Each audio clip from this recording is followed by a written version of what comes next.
The night my sister disappeared, she placed a 6-month-old baby in my arms, kissed his forehead, and whispered something that haunted me for the next 12 years. Please don't let him think I abandoned him. Then she walked out my front door. And she never came back. It was raining so hard that night the windows looked like they were crying. I had just finished grading papers for my 3rd grade class when someone pounded on my apartment door. 3 loud knocks. Then silence.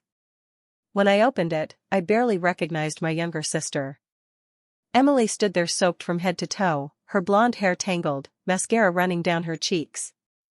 She held a tiny baby wrapped in a faded blue blanket. Emily?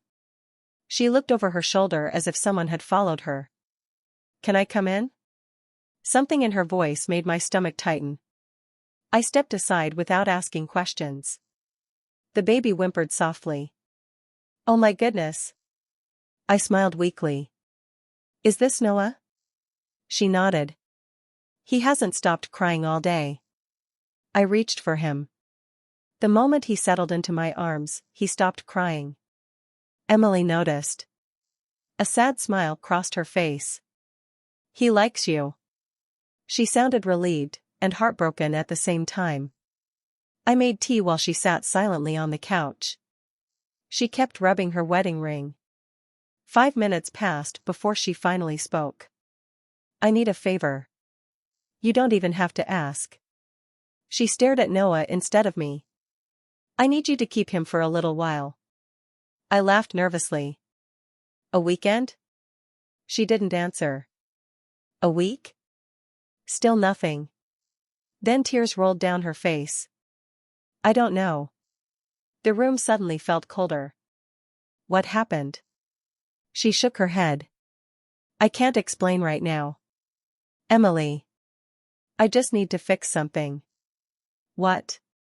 She covered her face with both hands. If I tell you, you'll try to stop me. I sat beside her. Then let me help. You can't. Silence. Only the rain filled the apartment. Finally she looked at me. If anything happens, promise me you'll raise him. The words hit me like ice water. What? Promise. No. She blinked. I'm not saying no because I don't love him. I looked down at the tiny boy sleeping peacefully against my chest. I'm saying no because you're his mother. Fresh tears spilled down her cheeks. I know. So whatever this is, we'll figure it out. She smiled sadly. I wish it were that simple. Around midnight she packed Noah's diaper bag. She folded every tiny outfit with trembling hands. She kissed each little sock before placing it inside. I watched her carefully. People don't pack like that unless they think they're never coming back. Emily. She ignored me. Then she reached into her purse and handed me an envelope. If I'm gone longer than a month. I'm not taking that. You have to. No. Claire. It was the first time she'd used my name all night. She grabbed both my hands. Please. I slowly took the envelope. It felt heavier than paper should. Don't open it unless you have to. I nodded reluctantly. She kissed Noah's forehead one last time. He smiled in his sleep. She almost lost control right there. Instead she whispered. I'm so sorry. Then she turned toward the door. I followed her. You'll call tomorrow? She forced herself to smile. Of course. She hugged me tightly. So tightly it almost hurt. Then she walked into the storm. That was the last time I saw my sister. For 12 years. The next morning I called her phone. Straight to voicemail. Again. Voicemail. By evening. Disconnected. Her apartment was empty. Her landlord said she'd moved out overnight. Her husband, Daniel? Gone. No forwarding address. No goodbye. Nothing. It was as if the two of them had vanished from the earth. 3 weeks later, I finally opened the envelope. Inside were Noah's birth certificate, his vaccination records, a savings account with nearly $20,000, and one handwritten letter. My hand shook as I unfolded it. Claire. If you're reading this, then I couldn't come back when I promised. Please don't spend your life looking for me. Raise Noah knowing he was loved every single day. One day he'll ask where I went. Tell him. I wanted to stay. But I couldn't. I'm trusting you with the most important part of my heart. I love you. Emily. I cried until sunrise. But life doesn't stop because your heart breaks. Bills still arrived. Babies still needed bottles at 2 a.m. Diapers still needed changing. And somehow, without ever planning to, I became Noah's mother. The years passed faster than I thought possible. His first steps. His first day of school. His first baseball game. Every birthday ended with the same wish. I hope my mom comes home this year. I never knew what to say. So I'd hug him and whisper. She loved you very much. He always nodded. But I could see the question growing inside him. Why wasn't love enough to stay? Then, just 2 weeks after Noah's 12th birthday, our doorbell rang. I opened the door. And the woman standing there looked older, thinner, and carried more pain in her eyes than anyone I'd ever seen. She looked straight at Noah, who was standing behind me. Then she whispered through trembling lips. I'm here to take my son home. For a moment, no one moved. Noah stood behind me with a basketball tucked under one arm, frozen in the hallway. The woman at the door looked nothing like the smiling sister in the photos I had kept hidden in my bedroom drawer. Emily's blonde hair had darkened with age. Thin lines framed her eyes. There was a small scar above her left eyebrow I had never seen before. But I knew those eyes. They were my mother's eyes. And they were filled with guilt. Claire, she whispered. I couldn't find my voice. Noah looked between us. Do you know her? Emily's eyes filled with tears. She couldn't finish. I stepped outside and quietly closed the door behind me. What are you doing here? She looked down. I finally found you. 12 years. I know. You disappeared. I know. You missed every birthday. Every Christmas. Every fever. Every first day of school. I know. Each answer sounded weaker than the last. I wanted to scream. Instead, I asked the only question that had lived inside me for 12 years. Why? Emily closed her eyes. I can't tell you here. No. She looked up. I deserve that. No, you don't understand. You're not walking into that house until you tell me why you left your son. A black SUV pulled into the driveway. A man in a gray suit stepped out. He wasn't family. He wasn't a friend. He looked like security. Emily noticed me staring. He works with me. My heart sank. You've had people working for you while your son wondered if you were dead? It's not like that. It looks exactly like that. The front door opened. Noah stepped outside. Aunt Claire? Emily looked at him as if the world had stopped turning. He had Daniel's smile. Her nose. The same little curl in his hair that refused to stay flat. She covered her mouth. My baby. Noah frowned. I'm not a baby. For 1 second. Emily laughed. A real laugh. Then it disappeared. I'm sorry. Noah looked confused. Why are you crying? She swallowed hard. Because I've wanted to see you for a very long time. He looked at me. Who is she? I couldn't answer. My silence answered for me. His eyes slowly widened. No. He looked back at Emily. No. She nodded through tears. I'm your mom. The basketball slipped from his hands. It rolled down the driveway. Neither of them noticed. You. His voice cracked.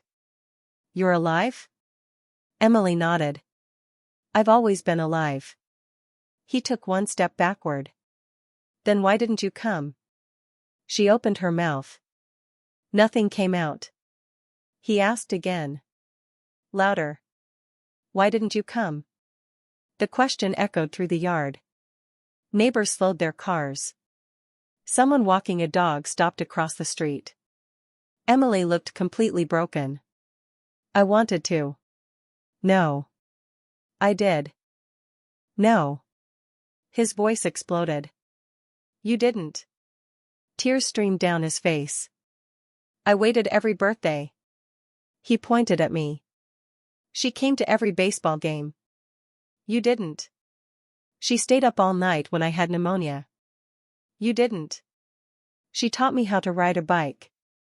You didn't. His breathing became uneven. I thought maybe. He couldn't continue. Emily whispered. What? He looked at the ground. I thought maybe I wasn't good enough. Emily gasped as though someone had punched her. Noah. I thought maybe if I got better grades. He wiped his eyes. Or won more games. Or stopped getting into trouble. Maybe you'd come back. Emily fell to her knees. Oh God. I thought it was my fault. She sobbed openly now. It was never your fault. He stared at her. Then whose was it? She finally answered. Mine. Silence settled over the driveway. After several moments, Noah turned around. I'm going inside. Emily reached toward him. Please. He stopped without turning. Don't call me that. Then he walked into the house and slammed the front door. Emily remained kneeling on the driveway. I deserve that. I folded my arms. You're right. She looked exhausted. I know you hate me. I don't hate you. She looked surprised. I don't understand you. She nodded slowly. Fair enough. Then she reached into her purse. I brought something. She handed me a thick folder. Inside were newspaper articles. Court documents. Medical reports. There were dozens of them. What is all this? The reason I disappeared. I flipped through the pages. One headline caught my eye. Local accountant sentenced in multi-million-dollar fraud case. The photograph underneath stole my breath. Daniel. My brother-in-law. Noah's father. His face looked older, but there was no mistaking him. I looked up. He. Emily nodded. He wasn't the man I thought I married. What happened? He stole millions from elderly clients. I stared at her. He used fake investments. Forged signatures, emptied retirement accounts. I couldn't believe what I was reading. I didn't know. I found out after Noah was born. She took a shaky breath. When I confronted him, he said if I ever talked. She stopped. What? He threatened to kill us. A chill ran through me. He had dangerous people working with him. He wasn't bluffing. My anger hesitated. I tried to go to the police. They told me they needed evidence. So I agreed to help build a case. My eyes searched hers. It took 12 years? They placed me in witness protection. I blinked. What? My identity changed. My phone disappeared. My life disappeared. I wasn't allowed to contact anyone. I couldn't speak. The investigators promised it would only take a year. What happened? Daniel kept delaying the trial. New evidence. New arrests. Appeals. It never ended. She looked toward the house. I begged them to let me write Noah. They refused. I begged them to let me see him from a distance. They refused. I watched videos of him online whenever your school posted them. My heart skipped. You watched? Every baseball game. Every school concert. Every honor roll ceremony. She smiled through tears. He still scratches his head when he's nervous. I felt something inside me begin to crack. Not forgiveness. Understanding. There was a difference. Emily reached into the folder again. I have one more thing. She handed me a sealed envelope. I wrote him a letter every birthday. I looked at the stack. 12 envelopes. One for every year she had missed. I never stopped being his mother. Just then, the front door burst open. Noah stood there holding something in his shaking hands.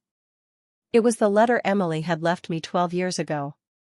His face was pale. I wasn't snooping, he said.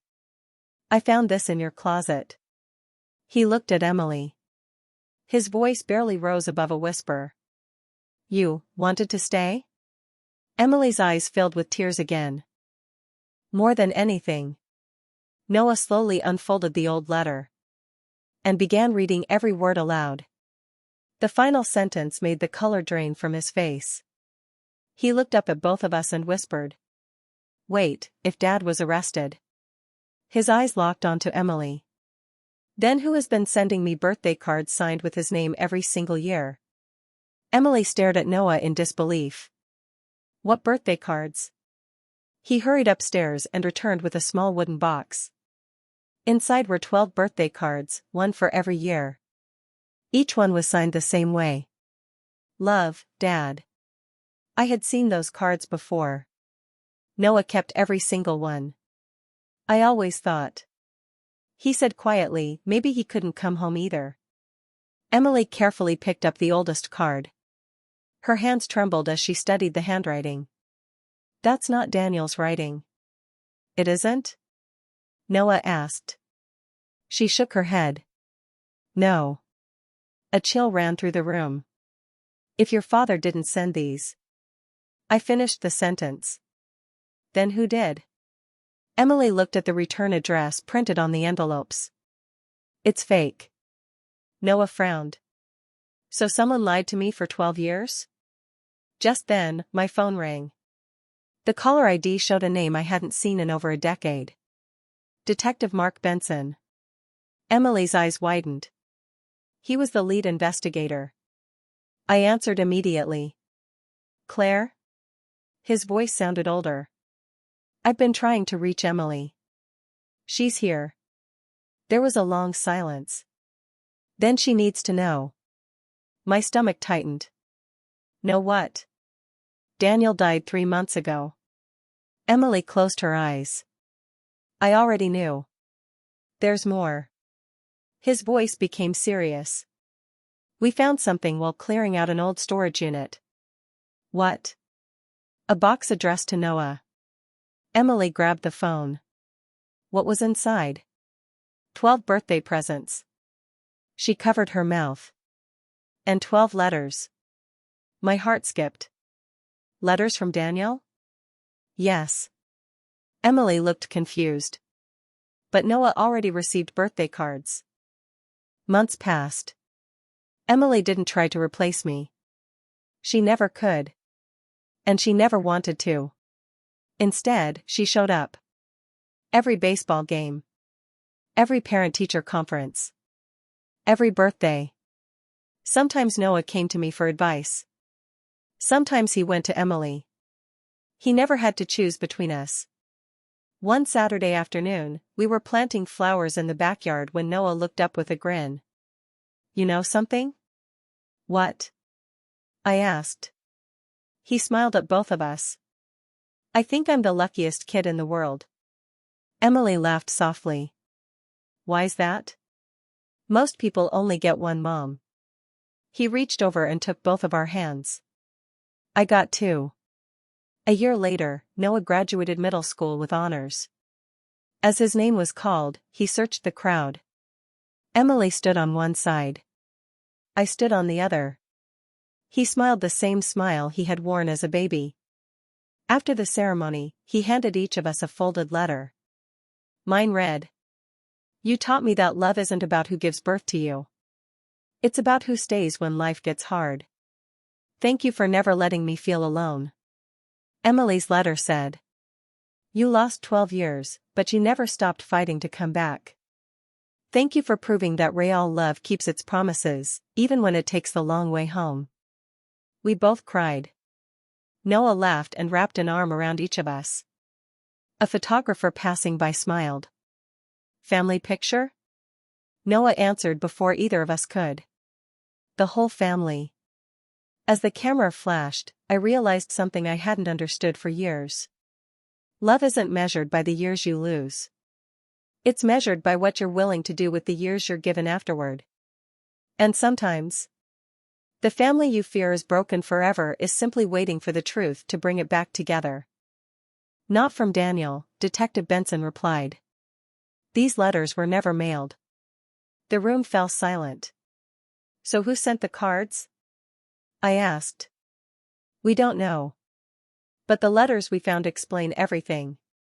Emily whispered, "Read one." Detective Benson unfolded a page. "Dear Noah. If you're reading this, then I probably failed you in every way a father can. Your mother was the bravest person I ever knew. Everything she told the police was true. She begged me to surrender. Instead, I destroyed our family. If you ever see her again, don't blame her. Blame me." Noah slowly sat down. The detective continued. "I wanted to send these every year. But I knew I didn't deserve to. Maybe one day you'll become the kind of man I never was." The call ended a few minutes later. No one spoke. For 12 years, Noah had believed both of his parents had chosen to leave him. Now he knew one had sacrificed everything to protect him. And the other had spent the rest of his life drowning in regret. Emily carefully walked toward Noah. "I know I can't ask you to forgive me." He looked at the floor. "I missed your first steps." She nodded. "I did. My first home run." "I know. My school play." "I know. My birthday parties." She couldn't stop crying. "I know." He looked into her eyes. "I needed my mom." She whispered. "I needed my son." The silence between them felt endless. Finally, Noah asked the question that mattered most. "If you could go back." She answered before he finished. "I'd choose you every single time." He frowned. "Even if it meant risking your life?" She smiled through tears. "Especially then." He stared at her for what felt like forever. Then he quietly asked, "Can I ask you something?" "Anything." "Can we start over?" Emily broke down completely. She wrapped her arms around him. This time, he didn't pull away. I watched them holding each other in my living room, and for the first time in 12 years, the house didn't feel divided. It felt whole.